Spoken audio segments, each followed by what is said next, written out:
உலகத்தில் இதுவரைக்கும் பிறந்ததிலேயே மிகப்பெரிய அறிவாளி பகவான் புத்தர்னு சொல்லுவாங்க. பகவான் புத்தருக்கு பல சீடர்கள் இருந்தாங்க. அதில் மிக முக்கியமான ஒரு சீடர் ஆனந்தா.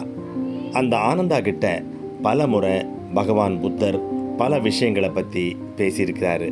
அப்படிப்பட்ட ஒரு விஷயத்தை இன்றைக்கி இருக்க வீடியோவில் பார்ப்போம்.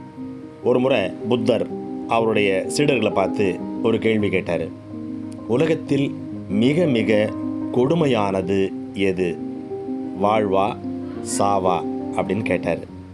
அதுக்கு முன்னாடி அவர் சொன்னார், மனிதர்கள் பிறக்கிறார்கள், இறக்கிறார்கள், எல்லோருக்குமே பிறப்பும் இறப்பும் சமம், அதனால் எல்லோருமே சமம்.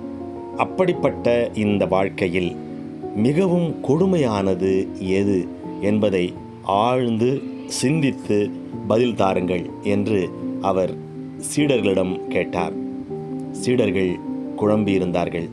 தலைமை சீடரான ஆனந்தாவிடம் அவர்கள் ஏதோ பேசினார்கள். ஆனந்தா தைரியத்தை வரவழைத்து கொண்டு புத்தரிடம், புத்தர் பெருமானே, உலகில் மிக மிக கொடுமையானது மரணம்தான், சாவுதான் கொடுமையானது என்று நாங்கள் எல்லோருமே கருதுகிறோம் என்றார். புத்தர் லேசாக சிரித்தார். ஆம் ஆனந்தா, சாவு கொடுமையானது தான். ஆனால் அதைவிட மிக மிக கொடுமையானது வாழ்க்கை. மரணத்தை எந்த நேரத்திலும் நாம் தேர்ந்தெடுத்து கொள்ளலாம். அப்படி தேர்ந்தெடுத்து கொள்ளாவிட்டாலும் கூட அது நம்மை நாடி வந்துவிடும். ஆனால் வாழ்க்கை அப்படி அல்ல. வாழ்க்கையில் ஒவ்வொரு நொடியும் நீங்கள் மிகவும் கஷ்டப்பட்டுத்தான் அதை வாழ்ந்து தீர்த்தாக வேண்டும்.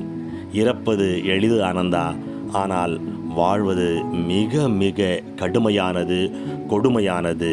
அப்படிப்பட்ட வாழ்க்கைக்கு காரணம் என்னவென்றால் ஆசைதான். அந்த ஆசையை அறவே ஒழித்தால் மட்டுமே நாம் மறுபடியும் பிறக்காமல் இருக்க முடியும். அப்படி மறுபடியும் பிறக்காமல் இருந்தால்தான் நமக்கு கொடுமையான அந்த வாழ்வு கிடைக்காதிருக்கும்.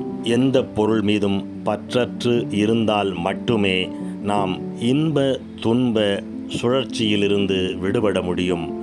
எனவே துக்கத்திற்கு காரணமான ஆசையை கைவிட வேண்டும். அப்படிப்பட்ட ஆசையை கைவிட்டால் மட்டுமே நமக்கு வாழ்வு மீண்டும் வராதிருக்கும்.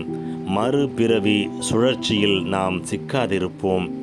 எனவே கொடுமையான இந்த வாழ்விலிருந்து விடுபட நமக்கு இருக்கும் ஒரே வழி பற்றற்று இருப்பதுவே, ஆசையற்று இருப்பதுவே என்றார் புத்தர். 2600 ஆண்டுகள் ஆனாலும் அந்த உண்மை இன்றும் மாறாமல் இருக்கிறது.